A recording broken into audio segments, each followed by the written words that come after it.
Axel should have known it was a bad idea when he tried to high-five a coat rack and apologized to it for coming in too aggressive. That was 5 minutes after he promised Tragedy he would guard the dope with his life.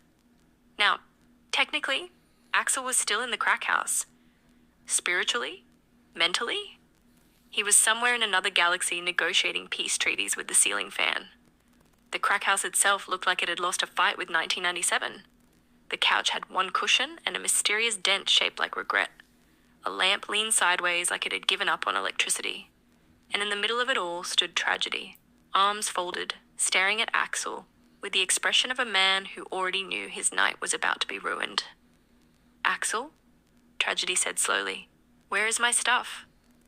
Axel blinked 3 times. "Okay," Axel replied, nodding seriously. "First of all, define is." Tragedy's eye twitched.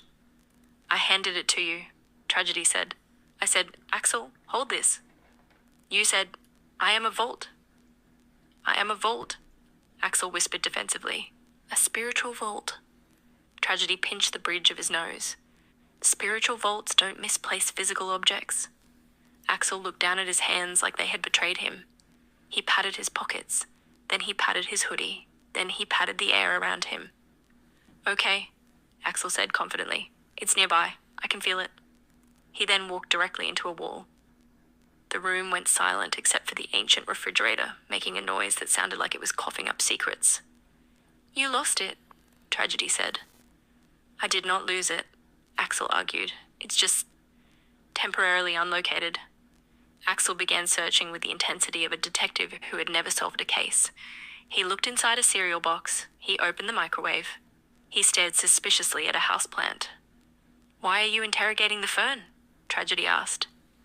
"It knows something," Axel whispered.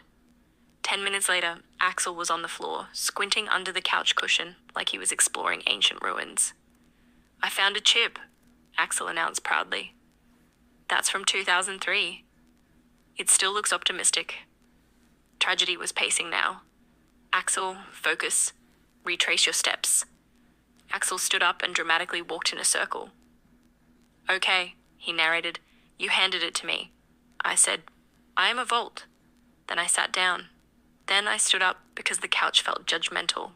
Then I thought about pizza. Then—" "You thought about pizza?" Tragedy repeated. "Deeply," Axel confirmed. "Like, spiritually." Tragedy froze. "Did you put it in the pizza box?" Axel gasped like he had just remembered his own birthday. They both lunged toward the coffee table. The pizza box sat there. Innocent, closed. Tragedy opened it slowly. Empty. Axel's eyes widened. "Okay," Axel said calmly. "New theory. I hid it from future me." "Why?" "Because future me looked untrustworthy." Tragedy stared at him for a long, painful second. Suddenly, Axel stopped moving. His face lit up. "Oh? Oh?" Tragedy said. Axel slowly reached up and pulled it out of his own hood. It had been resting behind his neck the entire time. There was a long silence. Tragedy blinked. Axel blinked. The refrigerator coughed again. "You're banned," Tragedy said flatly. "From what?" "Existing near my stuff." Axel nodded thoughtfully. "That's fair." He then tried to sit back down on the couch and completely missed it. And that was the last time Tragedy ever let Axel be the spiritual vault.